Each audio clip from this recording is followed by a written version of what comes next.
Hi everyone welcome back to our channel. ಇವತ್ತು ನನ್ನ ಬಿಟಮಿ ಪ್ರಾಜೆಕ್ಟ್ನ 13ನೇ ದಿನ. ಇವತ್ತು ಕೂಡ ನಾನು ಬೆಳಿಗ್ಗೆ ಬೇಗನೆ ಎದ್ದಿದ್ದೀನಿ. ಸೊ 13ನೇ ದಿನ ಕೂಡ ನಾನು ಸಕ್ಸಸ್ಫುಲ್ ಆಗಿ ನನ್ನ ಎಲ್ಲ ವರ್ಕೌಟ್ ಕೂಡ ಮುಗಿಸಿದ್ದೀನಿ. 6 ಗಂಟೆ ಇನ್ನೇನು ಬೆಳಕಾಗ್ತಾ ಇದೆ. ನಂದು ವರ್ಕೌಟ್ ಮುಗಿದಿನ ಅಡುಗೆ ಮಾಡಿಬಿಡ್ಬೇಕು. ಅಡುಗೆ ಮುಂಚೆ ಮನೆ ಕೆಲಸ ಎಲ್ಲ ಮಾಡಿ ಸ್ನಾನ ಮಾಡಿಕೊಂಡು ಆಮೇಲೆ ಪ್ರಸಾದ ಮಾಡಬೇಕು, ದೇವ್ರ ಪೂಜೆ ಮಾಡಬೇಕು. ಇದೇ ಕೆಲಸ ನನಗೆ. ಈ ಅಮ್ಮೆ ಕಿತ್ಕೊಬಿಟ್ಟು ದೇವ್ರದ್ದು ನನಗಂತೂ ಕಟ್ಟಾಗಕ್ಕೆ ಬರಲ್ಲ. ಇದಕ್ಕೆ ಕಟ್ಟಿದ್ರೇನೋ ಕಾಂಗ್ರೆಸ್ ಗಿಡಕ್ಕೆ ಕಟ್ಟವ್ರೆ, ಅದು ಕಿತ್ಕೊಬಂದ್ಬಿಟ್ಟು ಮೇಯ್ತಾ. ನಮ್ಮ ಗಿಡ ಏನಾದ್ರು ಮೇಯ್ಕೊಬಿಡ್ತಾ ಆ ಕಡೆ ಬಂದಿಲ್ಲ. ಓಯ್ ಓಯ್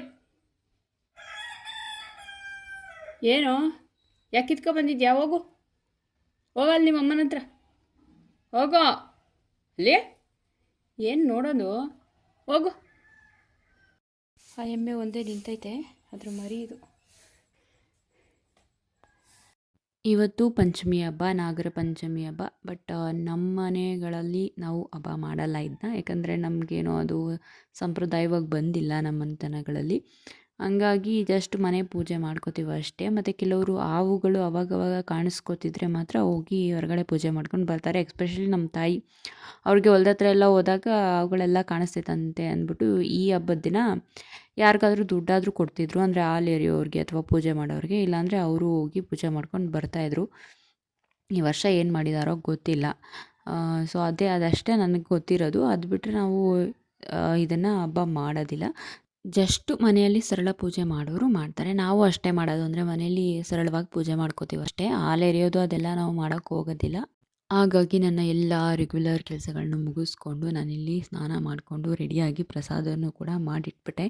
ಬೆಲ್ಲದನ್ನ ಮಾಡಿದೆ ನಾನು. ಹೇಗಿದ್ದರೂ ಕಾಯಿ ಇತ್ತಲ್ವ ಕೆಚ್ಚಿರೋದು, ಭೀಮನವಾಸೆದು, ಅದು ಹಾಕಬೇಕಾಗಿತ್ತಲ್ವ. ಹಂಗಾಗಿ ಬೆಲ್ಲದನ್ನ ಬೆಸ್ಟು ಅಂತ ಹೇಳ್ಬಿಟ್ಟು ಮಾಡಿಕೊಂಡೆ. ಇನ್ನು ನಾವಿಬ್ಬರು ಇವತ್ತು ಮೈಸೂರಿಗೆ ಹೋಗೋದಿತ್ತು. ವರಮಹಾಲಕ್ಷ್ಮಿ ಶಾಪಿಂಗ್ ಮಾಡೋದು ಇತ್ತು, ಮತ್ತು ಬೇರೆ ಕೆಲಸಗಳು ಇತ್ತು, ಅದೆಲ್ಲ ಮುಗಿಸ್ಕೊಂಡು ಬರಬೇಕಾಗಿತ್ತು. ಅದಕ್ಕೋಸ್ಕರ ಇವಾಗ ಪ್ರಸಾದ ಎಲ್ಲ ರೆಡಿ ಮಾಡಿಬಿಟ್ಟು ರೆಡಿ ಆಗ್ತಾಯಿದ್ದೀನಿ. ನನ್ನ ಹಸ್ಬೆಂಡ್ ಸ್ನಾನಕ್ಕೆ ಹೋಗಿದ್ದಾರೆ. ಅವ್ರು ಬಂದಮೇಲೆ ಇಬ್ಬರು ಒಟ್ಟಿಗೆ ಪೂಜೆ ಮಾಡೋಣ ಇವತ್ತು ಅಂತ. ಯಾಕಂದರೆ ಅವರು ನಾನು ಪೂಜೆ ಮಾಡೋ ಟೈಮ್ಗೆ ಎದ್ದಿರಲ್ಲ, ಈ ಥರ ಹೇಳೋದು ಅಪರೂಪ ಅವರು. ಸೊ ಇವತ್ತು ಎದ್ದಿರೋದ್ರಿಂದ ಇಬ್ಬರು ಒಟ್ಟಿಗೆ ಪೂಜೆ ಮಾಡೋಣ ಅಂತ ಅಷ್ಟೇ. ಬೆಲ್ಲದನ್ನ ಜೊತೆಗೆ ಬೇಳೆ ಹಾಕ್ಬಿಟ್ಟು ಬೇಳೆ ಅನ್ನನೂ ಕೂಡ ಮಾಡ್ಕೊಂಡಿದ್ದೆ. ಅಂದರೆ ಬೇಳೆ ಮತ್ತು ಅಕ್ಕಿ ಎರಡನ್ನೂ ಬೇಯಿಸ್ಬಿಟ್ಟು ಅದಕ್ಕೆ ಲೈಟಾಗಿ ಒಗ್ಗರಣೆ ಕೊಡೋದು. ಜಸ್ಟು ಮೆಣಸಿನ್ಕಾಯಿ ಮತ್ತು ಸಾಸಿವೆ, ಕರಿಬೇವು ಸೊಪ್ಪು ಇದೆಲ್ಲ ಹಾಕಿ ಒಗ್ಗರಣೆ ಕೊಟ್ಟರೆ ಸಿಂಪಲ್ಲಾಗಿ ಆಗೋಗ್ಬಿಡೋದೆ ಇದು ಬೇಳೆ ಅನ್ನ. ಸೊ ಬೇಳೆ ಅನ್ನ ಕೂಡ ಮಾಡಿದ್ದೆ. ಮತ್ತು ಇನ್ನೊಂದು ಕಡಲೆ ಬೇಯಿಸಿದ್ದೆ. ಅದನ್ನ ಒಗ್ಗರಣೆ ಹಾಕೋಕ್ಕಾಗಲಿಲ್ಲ ನನಗೆ, ಬಟ್ ಹಂಗೇ ದೇವ್ರಿಗೂ ಕೂಡ ಇಟ್ಬಿಟ್ಟು ನಾವು ತಿಂದ್ವಿ ಅಷ್ಟೇ. ಒಗ್ಗರಣೆ ಹಾಕೋಕ್ಕೆ ಸ್ವಲ್ಪ ಲೇಟ್ ಆಗೋಯಿತು.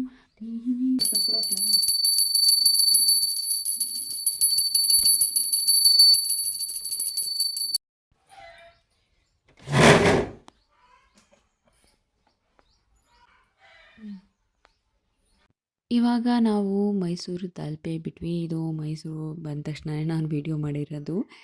ನಂದು ಏನು ಕೆಲಸಗಳಿತ್ತು ಅದನ್ನೆಲ್ಲ ಮುಗಿಸೋಷ್ಟರಲ್ಲಿ 1 ಗಂಟೆ ಆಗೋಗಿತ್ತು. ನನ್ನ ಹಸ್ಬೆಂಡ್ಗೆ ತುಂಬ ಹಸ್ವಾಗ್ತಿತ್ತಂತೆ, ಆ್ಯಂಡ್ ನನಗೂ ಸ್ವಲ್ಪ ಲೈಟಾಗಿ ಹಸ್ವಾದಂಗಿತ್ತು. ಆ್ಯಕ್ಚುಲಿ ನಾನು ತಿನ್ನೋದೇ 1 ಟೈಮು. ಬಟ್ ಏನಾದರೂ ಈ ಥರ ಹೊರಗಡೆ ಹೋದಾಗ ಸ್ವಲ್ಪ ಜಾಸ್ತಿ ಸ್ಟ್ರೈನ್ ಆದರೆ ತಿನ್ಬೇಕನ್ಸುತ್ತೆ, ಮತ್ತು ಕ್ರೇವಿಂಗ್ಸ್ ಆದಾಗ ಆಟೋಮೆಟಿಕ್ಲಿ ಅದು ಹಸ್ವಾಗುತ್ತೆ. ಸೊ ಹಂಗಾಗಿ ಓಕೆ ತಿನ್ನೋಣ ಅಂತಂದ್ಬಿಟ್ಟು ಒಂದು ಹೋಟೆಲ್ಗೆ ಹೋದ್ವಿ. ದಕ್ಷಿಣ ಕಾಶಿ ಅಂತೇನೋ ಅದ್ರ ಹೆಸರು. ಸೌತ್ ಇಂಡಿಯನ್ ಥಾಲಿ ಕಂಪ್ಲೀಟಾಗಿ ತೊಗೊಂಡಿದ್ವಿ. ಈ ಥರ ಊಟ ಮಾಡಿ ನಾವು ತುಂಬ ದಿನ ಆಯಿತು. ಆ್ಯಕ್ಚುಲಿ ಹೇಳ್ಬೇಕಂದ್ರೆ ನಾವು ಈಗ ತುಂಬ ಕಡಿಮೆ ಮಾಡಿಬಿಟ್ಟಿದ್ದೀವಿ ಹೊರಗಡೆ ಹೋಗಿ ತಿನ್ನೋದೆಲ್ಲ. ಫಸ್ಟ್ ಅಂತೂ ಸಿಕ್ಕಾಪಟ್ಟೆ ತಿಂತಾಯಿದ್ವಿ, ಸಿಕ್ಕಾಪಟ್ಟೆ ಓಡಾಡ್ತಾಯಿದ್ವಿ, ಸಖತ್ ಎಂಜಾಯ್ ಮಾಡಿದ್ದೀವಿ ನಾವು ಮಾತ್ರ. ಬಟ್ ಈಗಂತೂ ಎಲ್ಲ ಕಟ್ ಡೌನ್ ಮಾಡಿಬಿಟ್ಟಿದ್ದೀವಿ. ಅಲ್ಲಿಂದ ಊಟ ತಿಂದ್ಕೊಂಡು ನಾವು ಸೀದಾ ಮಾರ್ಕೆಟಿಗೆ ಬಂದ್ವಿ. ಅಲ್ಲಿ ನಾನು ಮಾರ್ಕೆಟಲ್ಲಿ ವ್ರತಕಥೆದು ಬುಕ್ಕು ಸಿಕ್ತು ನನಗೆ, ನಾನು ತೊಗೊಂಡೆ. ನಮ್ಮ ತಂದೆ ಮನೇಲಿದ್ದೆ, ನಮ್ಮ ಮನೆಯಲ್ಲಿ ಇರಲಿಲ್ಲ ಆ ಬುಕ್ಕು, ಹಂಗಾಗಿ ನಾನು ತಗೊಂಡೆ. ನೆಕ್ಸ್ಟು ಅಲ್ಲಿಂದ ಮುಂದೆ ನನಗೆ ಹೂವು ಬೇಕಿತ್ತು, ಮತ್ತು ಒಂದಷ್ಟು ಕೆಲವು ಸಣ್ಣ ಪುಟ್ಟ ಸಾಮಗ್ರಿಗಳು ಬೇಕಿತ್ತು ಅಷ್ಟೇ, ಜಾಸ್ತಿ ಏನಿಲ್ಲ. ಅದೆಲ್ಲನೂ ಪರ್ಚೇಸ್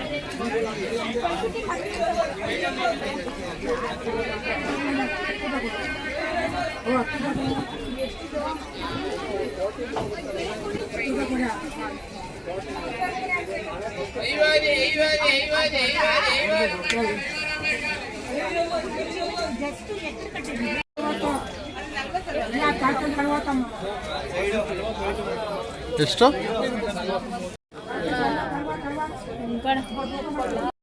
ಇವತ್ತಂತೂ ಮಾರ್ಕೆಟಲ್ಲಿ ತುಂಬ ಜನ ಇದ್ದರು. ಸಾಮಾನ್ಯವಾಗಿ ಸೋಮವಾರ ಸ್ವಲ್ಪ ಕಡಿಮೆ ಇರ್ತಾರೆ ಅಂದ್ಕೊಂಡು ಬಂದ್ವಾ, ಇವತ್ತು ಕೂಡ ಜಾಸ್ತಿನೇ ಇದ್ದರು. ಹಬ್ಬದ ಟೈಮಲ್ವಾ ಜಾಸ್ತಿ ಇರ್ತಾರೆ. ಈ ಒಂದು ಲೈನಲ್ಲಿ ಬಿಟ್ಟರೆ ಬೇರೆ ಕಡೆ ಎಲ್ಲ ಫುಲ್ಲು ಒಂಥರ ಅಲ್ಲಲ್ಲೇ ಸ್ಟಕ್ ಆಗಿಬಿಟ್ಟಿದ್ರು ಜನ. ಮುಂದೆ ಹೋಗೋಕ್ಕೂ ಜಾಗ ಇಲ್ಲದೆ, ಹಿಂದೆ ಬರೋಕ್ಕೂ ಜಾಗ ಇಲ್ಲದೆ, ಆ ಥರ ಆಗೋಗಿತ್ತು.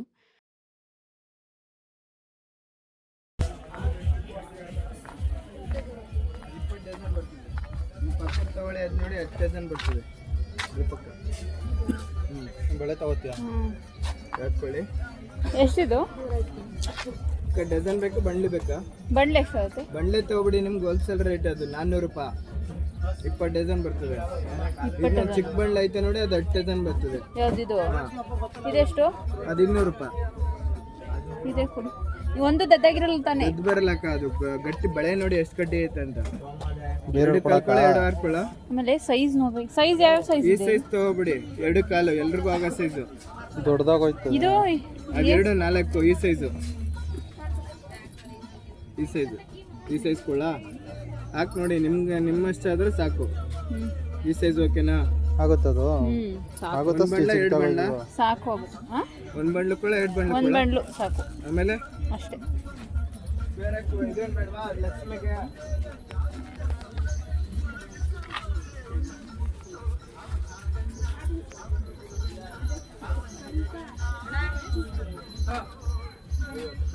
ಬೇರೆ ಲಕ್ಷ್ಮಿಗೆ ಏನು ಬೆಳೆ ಬೇಡವಾ ನೋಡಿ ಅಕ್ಕ?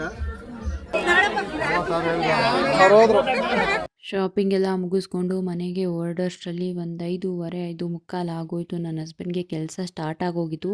5 ಗಂಟೆಯಿಂದ ಕೆಲಸ ಇತ್ತು ಇವತ್ತು, ಸಂಜೆ 5 ಗಂಟೆಯಿಂದ. ಬಟ್ ಕೆಲಸ ಸ್ಟಾರ್ಟ್ ಆಗೋಗಿತ್ತು ಮತ್ತು ಮಳೆನೂ ಬರ್ತಾಯಿತ್ತು. ಹಂಗಾಗಿ ಅಲ್ಲಿ ಶ್ರೀರಂಗಪಟ್ಟಣ ಹತ್ರ ಒಂದು ಮಂಟಪ ಇದೆ, ಅಲ್ಲಿ ಕೂತಿದ್ವಿ ಮಳೆ ನಿಂತೋಗೋವರೆಗೂ ಹೋಗೋಣ ಅಂತ. ಆಮೇಲೆ ಬೇರೆ ಆ ಮಂಟಪದ ಹತ್ರ ಹಿಂದೆ ಸುಮಾರು ಜನ ಇದ್ದರು. ನನಗೆ ಯಾಕೋ ಸ್ವಲ್ಪ ಅನ್ಕಂಫರ್ಟಬಲ್ ಆಗ್ತಿತ್ತು. ಅದಕ್ಕೆಲ್ಲ ನಡಿ ಅಂತ ಹೊರಡಿಸ್ಬಿಟ್ಟೆ ಬೇಗನೆ.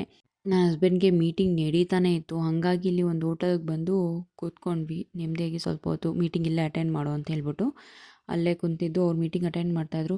ಸುಮ್ಮನೆ ಕೂತಿದ್ವಲ್ಲ, ಏನಾದ್ರು ಒಂದು ಆರ್ಡ್ರ್ ಮಾಡೋಣ, ಇಲ್ಲಾಂದರೆ ಏನಾದ್ರು ಅಂದ್ಕೊಂಬಿಡ್ತಾರೆ, ಇದೇನು ಬಂದು ಹಿಂಗೆ ಕೂತವ್ರೆ ಅಂತ ಅಂದ್ಕೊಂಬಿಡ್ತಾರೆ ಹೋಟೆಲವರು ಅಂದ್ಬಿಟ್ಟು ಇಬ್ಬರು ಡಿಸೈಡ್ ಮಾಡಿಕೊಂಡು ಏನು ತಗೊಳ್ಳೋದು ಅಂತ ನೋಡ್ತಾ ಇದ್ದೆ. ಆಮೇಲೆ ಇಲ್ಲೇ ಏನು ಬೇಡ, ಒಂದು ಗೋಬಿ ಮಂಚೂರಿ ತೊಗೊಳ್ಳೋಣ ಸಾಕು ಅಂತ ಡಿಸೈಡ್ ಮಾಡಿದ್ವಿ. ಅದೊಂದೇ ಸಾಕು, ಹಿಂಗೋ ಟೈಮ್ ಪಾಸ್ಗೆ ನಿಧಾನಕ್ಕೆ ತಿನ್ಕೊಂಡು ಹೊರಡೋಣ, ಅಷ್ಟರಲ್ಲಿ ನೀವು ಮೀಟಿಂಗ್ ಮುಗಿಸ್ಕೊಳ್ಳಿ ಅಂತ ಅಂದ್ಕೊಂಡು ಮಾತಾಡಿಕೊಂಡು ಗೋಬಿ ಮಂಚೂರಿ ತಿಂದ್ವಿ ಅಷ್ಟೇ. ಅದಾದಮೇಲೆ ಕಾಫಿ, ಫುಲ್ ಮಳೆ ಬರ್ತಾಯಿತ್ತು ಹೊರಗಡೆ ಎಲ್ಲ, ಹಾಗಾಗಿ ಕಾಫಿ ಕುಡಿಯೋಣ ಅಂದ್ಬಿಟ್ಟು ಒಂದು ಬೈಟು ಕಾಫಿ ಏನೋ ಹೇಳ್ಬಿಟ್ಟು ಸುಮಾರು ಹೊತ್ತಿದ್ವಿ ಅಲ್ಲೇ. ಮೀಟಿಂಗೆಲ್ಲ ಮುಗಿಸ್ಕೊಂಡು ವೆದರ್ ತುಂಬ ಚೆನ್ನಾಗಿತ್ತು ಇವತ್ತು. ಸೊ ಅಲ್ಲೇ ಒಂದಷ್ಟು ಟೈಮ್ ಪಾಸ್ ಮಾಡಿಕೊಂಡು ಅದಾದಮೇಲೆ ಹೊರಡೋಷ್ಟರಲ್ಲಿ ಸುಮಾರಾಗಿ ಸೂರ್ಯ ಮುಳುಗೇ ಬಿಟ್ಟಿದ್ದ, ಒಂದು ಅರ್ಧ ಮುಕ್ಕಾಲು. ಇವಾಗ ಮನೆಗೆ ಹೋಗೋಷ್ಟರಲ್ಲಿ ಒಂದು 7 ಗಂಟೆ ಆಗೋಗಿತ್ತು. ಮನೆಗೆ ಬಂದು ಇನ್ನು ನಾನು ರೆಸ್ಟ್ ಮಾಡೋದೆ. ನನಗಿನ್ನೇನೂ ಮಾಡೋಕ್ಕೆ ಮೂಡಿಲ್ಲ, ಮನಸ್ಸು ಇಲ್ಲ. ಏನು ತಂದಿದ್ದೀನಿ ತೋರಿಸ್ಬಿಟ್ಟು ನಾನು ಈ ವಿಡಿಯೋನ ಇಲ್ಲಿಗೆ ಏನು ಮಾಡ್ತೀನಿ. ನಮ್ಮದೆಲ್ಲ ಕೆಲಸಗಳು ಮುಗಿಸ್ಕೊಂಡು ಬರೋಷ್ಟರಲ್ಲಿ ತುಂಬ ಲೇಟ್ ಆಗೋಯ್ತು. ಇವಾಗ ಬಂದ್ವಿ. ವರಮಹಾಲಕ್ಷ್ಮಿ ಹಬ್ಬಕ್ಕೆ ಹೂವು ತಂದಿರೋದು ನಾನು ಫ್ರಿಜ್ಜಲ್ಲಿ ಇಡ್ತೀನಿ, ಬರುತ್ತೆ ಅವತ್ತಿನವರೆಗೆ ಅಂತ. ಮಲ್ಲಿಗೆ ಹೂವು ಇವತ್ತು ಎಷ್ಟು ರಶ್ ಇತ್ತು ಮಾರ್ಕೆಟಲ್ಲಿ ಅಂದರೆ ಸಖತ್ ರಶ್ ಇತ್ತು ಇವತ್ತು. ವರಮಹಾಲಕ್ಷ್ಮಿ ಹಬ್ಬಕ್ಕೆ ಇನ್ನೂ 5 ದಿನ ಏನೋ ಬಾಕಿ ಇದೆ, ಆದ್ರೂ ಸಿಕ್ಕಾಬಿಟ್ಟೆ ರಶ್. ಅದು ಸೋಮವಾರ. ನಾವೇನು ಅಂದ್ಕೊಂಡು ಮಾತಾಡ್ಕೊಂಡು ಹೋದ್ವಿ ಗೊತ್ತಾ, ಸೋಮವಾರ ಅಲ್ವಾ ಜನ ಕಡಿಮೆ ಇರ್ತಾರೆ ಅಂತ ಅಂದ್ಕೊಂಡು ಹೋದ್ವಾ, ಜಾಸ್ತಿ ಫುಲ್ಲು ರಶ್ಶು. ಭಾನುವಾರ ಹೆಂಗಿರುತ್ತೋ ಹಂಗಿಟ್ಬಿಟ್ಟಿತ್ತು ಇವತ್ತು. ಅದು ಮಲ್ಲಿಗೆ ಹೂವು, ಇದು ಗುಲಾಬಿ ಹೂವು, ಇನ್ನು ಬಳೆ. ಇದು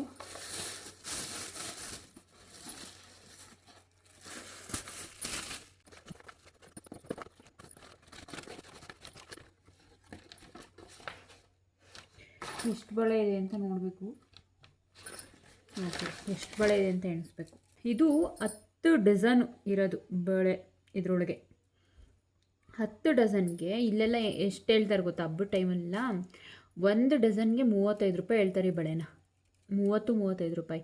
ನನಗೆ 20 ರೂಪಾಯಿ ನಂಗೆ ಸಿಕ್ಕಿರೋದು, ಅಂದರೆ ಡಜನ್ 20 ರೂಪಾಯಿ ಥರ. ಅದಕ್ಕೆ ತಂದುಬಿಟ್ಟೆ. ಲಕ್ಷ್ಮಿ ಮುಂದೆ ಇಡ್ತೀನಿ ಇವಾಗ. ಅವ್ರು ನೀಟಾಗಿ ಕಟ್ಟಿದ್ದಾರೆ, ಹಿಂಗೆ ಇಡ್ತೀನಿ. ₹20 ಬೀಳ್ತು ನಮಗೆ.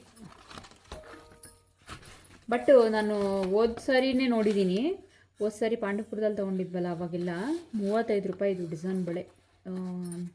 35, ₹30 ಆ ಥರ ₹20 ಕೊಡೋದು. ಹಂಗಾಗಿ ಜಾಸ್ತಿ ಏನು ಶಾಪಿಂಗ್ ಮಾಡಲಿಲ್ಲ, ಅದೇ ಎಲ್ಲ ಇರೋದೇ ನಾವು ತುಂಬ ಸಿಂಪಲಾಗಿ ಮಾಡೋದು. ಹಾಗಾಗಿ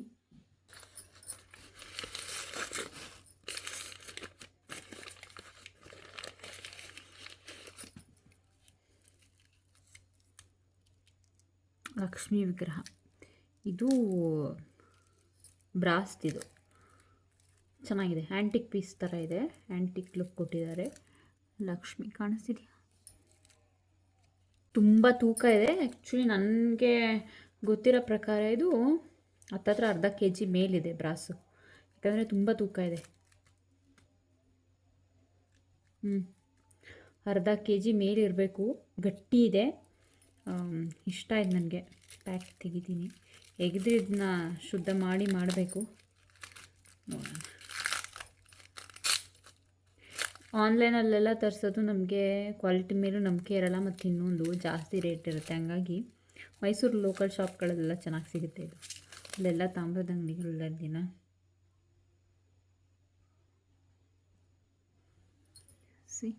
ಲಕ್ಷ್ಮಿ ಬೆಳ್ಳಿ ತೊಗೋಬೇಕು ಅಂತ ಇತ್ತು, ಬಟ್ ನಮ್ಗೆ ಇವಾಗ ಬೆಳ್ಳಿ ತೊಗೊಳ್ಳೋ ಅಷ್ಟು ಇಲ್ಲ. ಹಂಗಾಗಿ ನಾನು ತಾಮ್ರದ್ದೇ ತಂದೆ. ಬೆಳ್ಳಿದ್ದೆಲ್ಲ ತಗೊಳ್ಳೋಕ್ಕೆ ಇನ್ವೆಸ್ಟ್ಮೆಂಟ್, ಅದು ಇಷ್ಟು ಗಟ್ಟಿ ಮಾಡಿಸ್ತೀನಿ ಅಂದರೆ ಬೇಕು ಒಂದು 50-60 ಸಾವಿರ. ನನಗೆ ದೇವರ ವಿಗ್ರಹಗಳನ್ನ ಕಲೆಕ್ಷನ್ ಮಾಡಬೇಕು ಅಂತ ತುಂಬ ಆಸೆ ಇದೆ. ನನ್ನ ಹತ್ರ ಬೆಳ್ಳಿದೆ ಆಲ್ಮೋಸ್ಟ್. ನಾನು ಮದುವೆ ಆದಾಗಿಂದ ಇಲ್ಲಿ ಯಾವ ವಿಗ್ರಹನೂ ಇಟ್ಟಿರಲಿಲ್ಲ ಇವರು. ನಾನು ಮದುವೆ ಆದಮೇಲೆ ಸುಮಾರು ವಿಗ್ರಹಗಳನ್ನ ತಂದಿದ್ದು, ಸಣ್ಣ ಸಣ್ಣದು. ಗಣೇಶ, ಕಾಮಧೇನು ಮತ್ತು ಬೇಬಿ ಕೃಷ್ಣ ಮತ್ತು ಶಿವಲಿಂಗ 4 ನಾನು ಬೆಳ್ಳಿದೇ ತೊಗೊಂಡೆ. ಈ ಸಾರಿ ಲಕ್ಷ್ಮಿ ತೊಗೋಬೇಕು ಅಂತ ಅಂದ್ಕೊಂಡೆ. ಬೆಳ್ಳಿದು ಲಕ್ಷ್ಮಿದು ಸ್ವಲ್ಪ ಗಟ್ಟಿದೆ ಮಾಡಿಸಿದ್ರೆ, ಹಾಗಾಗಿ ಬೇಡ ಈ ಸಾರಿ ಅಂತ ಅಂದ್ಬಿಟ್ಟು ಬೆಳ್ಳಿ ತೊಗೊಂಡು ಬರೋಕ್ಕಾಗಲಿಲ್ವಲ್ಲ ಅಂತ ಹೇಳ್ಬಿಟ್ಟು ನಾನು ತಾಮ್ರದ್ದು ತೊಗೊಂಡು ಬಂದಿದ್ದೀನಿ. ನಮ್ಮ ಮನೆಯಲ್ಲಿ ತಾಮ್ರದ್ದು ಐಡಲ್ಲು ಫಸ್ಟು ಇದೇನೆ, ಲಕ್ಷ್ಮಿದೆ. ಯಾವುದೂ ಇಲ್ಲ ತಾಮ್ರದ್ದೆಲ್ಲ ಬೆಳ್ಳಿದೇ ಇರೋದು. ಅದೇ ಬೆಳ್ಳಿದು 4 ಇದೆ, ಇದೊಂದು ಅಡಿಷ್ನಲ್ ಆಯಿತು. ತುಂಬ ಚೆನ್ನಾಗಿದೆ, ನನಗೆ ಇಷ್ಟ ಆಯಿತು.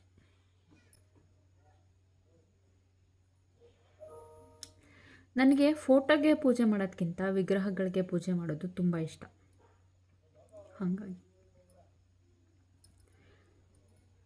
ಇಷ್ಟ. ಅದೆಲ್ಲ ದೇವ್ರ ಮನೆ ನಮ್ಮದು ತುಂಬ ಚಿಕ್ಕ, ಅಂದರೆ ಆಲ್ ಟೈಮ್ ಇಟ್ಟು ಪೂಜೆ ಮಾಡೋಕ್ಕಾಗಲ್ಲ, ಬಟ್ ವಾರಗಳಲ್ಲಿ ಪೂಜೆ ಮಾಡ್ತೀನಿ.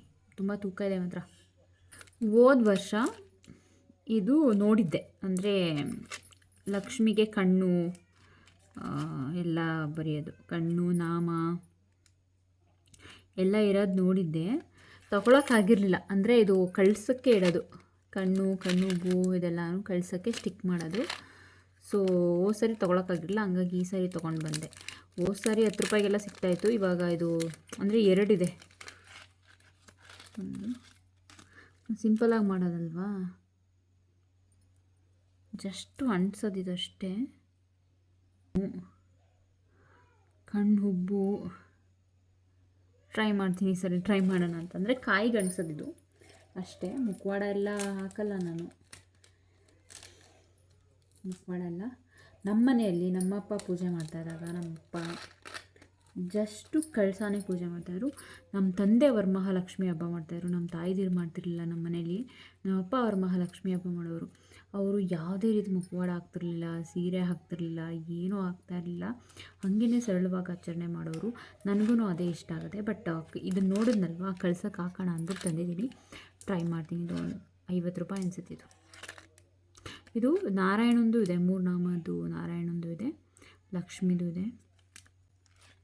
ಟ್ರೈ ಮಾಡ್ತೀನಿ. ಮತ್ತು ಮಹಾಲಕ್ಷ್ಮಿದು ವ್ರತಕಥೆ ತೊಗೊಂಡು ಬಂದೆ. ನನ್ನ ಹತ್ರ ಇರಲಿಲ್ಲ, ನಮ್ಮ ಮನೇಲಿತ್ತು, ನಮ್ಮ ತಂದೆ ಮನೇಲಿತ್ತು ಇದು ಪುಸ್ತಕ, ಇಲ್ಲಿರಲಿಲ್ಲ. ಹಂಗಾಗಿ ಇಲ್ಲಿ ಒಂದಿರಲಿ ಅಂತ ತೊಗೊಂಡು ಬಂದೆ. ನನ್ನ ಹತ್ರ ಬುಕ್ಕಲ್ಲಿ ಬರೆದಿಟ್ಕೊಂಡಿದ್ದೀನಿ ಮಂತ್ರಗಳು ಮತ್ತು ಹೆಂಗೆ ಪೂಜೆ ಮಾಡೋದು ಅದೆಲ್ಲ ನಾನು ಡೀಟೇಲಾಗಿ ಬರೆದಿಟ್ಕೊಂಡಿದ್ದೀನಿ. ಬಟ್ ಆದರೆ ಬುಕ್ ರೀತಿಲಿ ಇರಲಿ ಅಂದ್ಬಿಟ್ಟು ತೊಗೊಂಡು ಬಂದೆ. ಇದಿಷ್ಟೇ ನನ್ನ ವರಮಹಾಲಕ್ಷ್ಮಿ ಶಾಪಿಂಗ್. ನಾನು ಹೇಳಿದ್ನಲ್ವಾ, ನಾನು ತುಂಬ ಸರಳವಾಗಿ ಪೂಜೆ ಮಾಡೋದ್ರಿಂದ ಜಾಸ್ತಿ ಏನು ಮಾಡಲ್ಲ ಅಂತ. ಹೂಗಳೆಲ್ಲ ಅಷ್ಟೇ ನಾನು ಬೆಳೆಸೋದು. ಮಲ್ಲಿಗೆ ಹೂವು ಇಡಬೇಕು ದೇವರಿಗೆ ತೊಗೊಂಡು ಬಂದಿದ್ದೀನಿ. ಗುಲಾಬಿ ಹೂವು ಇದೆ. ಸಾಮಂತಿಗೆ ಹೂವು ಇಲ್ಲೇ ತರಿಸ್ತೀನಿ, ಕಡಿಮೆಗೆ ಸಿಗುತ್ತೆ. ಒಂದು ಮಾರಿಸಿದ್ರೆ ಆದರೆ ಸಾಕು ನನಗೆ. ಇನ್ನು ಕನಕಾಂಬರ ನಮ್ಮ ಅಜ್ಜಿ ಹತ್ರ ಸಿಗುತ್ತೆ, ಸಾಕು. ಅಲ್ಲಿಗೆ ಒಂದು ಕನಕಾಂಬರ, ಮಲ್ಲಿಗೆ, ಸಾಮಂತಿಗೆ 3 ಥರ ಆಯಿತು. ಗುಲಾಬಿ ಹೂವಲ್ಲೇ 3 ಥರ ವೆರೈಟೀಸ್ ತಂದಿದ್ದೀನಿ. ಅದರಲ್ಲಿ 1-2 ಥರ ಲೈಟ್ ಥರ ಆಯಿತು. ಕರೆಕ್ಟು. ನಾನು ತಾವರೆ ಹೂವು ಕೂಡ ತಂದಿದ್ದೀನಿ. ಸುಮಾರು ಥರ, ಏನೊಂದು 6, 7, 8, 9 ಥರನೇ ಐತೇನೋ ಹೂಗಳಲ್ಲೇ. ಗುಲಾಬಿ ಹೂವಲ್ಲಿ ಕಲರ್ಸ್ ಎಲ್ಲ ನಾವು ಕೌಂಟ್ ಮಾಡೋದಾದರೆ ಒಂದು 9 ಥರ ಆಗುತ್ತೆ, ಸಾಕು ಹೂವುಗಳೆಲ್ಲ. ಇದಿಷ್ಟೇ ನನ್ನ ವರಮಹಾಲಕ್ಷ್ಮಿ ಹಬ್ಬದ ಶಾಪಿಂಗ್. ಇನ್ನೇನು ಮಾಡೋದಿಲ್ಲ ನಾನು. ಸೀರೆ ಆಲ್ರೆಡಿ ತೊಗೊಂಡು ಬಂದುಬಿಟ್ಟಿದ್ದೀನಿ. ಮತ್ತು ಇನ್ನೊಂದು ಇನ್ನೇನು ತರಬೇಕಂದ್ರೆ ಅದೇ ಮಾಮೂಲಿ ಹಣ್ಣು, ಹಾಲು, ಮೊಸರು, ತುಪ್ಪ, ಜೇನುತುಪ್ಪ. ತುಪ್ಪ ಮನೇಲೇ ಇದೆ. ಜೇನುತುಪ್ಪ ಒಂದು ತರಿಸ್ಬೇಕು ಫ್ರೆಶ್ ಆಗಿ. ಅಷ್ಟೇ, ಹಾಲು, ಮೊಸರು, ಹಣ್ಣು ಮನೇಲಿ ಏನಾದರೂ ಮಾಡೋದು ನೋಡೋಣ. ಸೊ ಈ ವಿಡಿಯೋನ ನಾನು ಇಲ್ಲಿಗೆ ಎಂಡ್ ಮಾಡ್ತಾಯಿದ್ದೀನಿ. ಇವತ್ತಿನ ದಿನ ತುಂಬ ಬ್ಯುಸಿಯಾಗಿದ್ವಿ, ತುಂಬ ಓಡಾಡಿದ್ವಿ, ತುಂಬ ಸ್ವಲ್ಪ ಗಿಜಿಗಿಜಿಯಾಗಿತ್ತು. We want rest. ನನಗಂತೂ ರೆಸ್ಟ್ ಬೇಕು. ಸೊ ಹಂಗಾಗಿ ಈ ವಿಡಿಯೋ ನಾನು ಇಲ್ಲಿಗೆ ಏನು ಮಾಡ್ತಿದ್ದೀನಿ. ಮತ್ತೊಂದು ವಿಡಿಯೋದಲ್ಲಿ ಸಿಗ್ತೀನಿ ಅಂತ ಹೇಳ್ತಾ, ಥ್ಯಾಂಕ್ಸ್ ಫಾರ್ ವಾಚಿಂಗ್.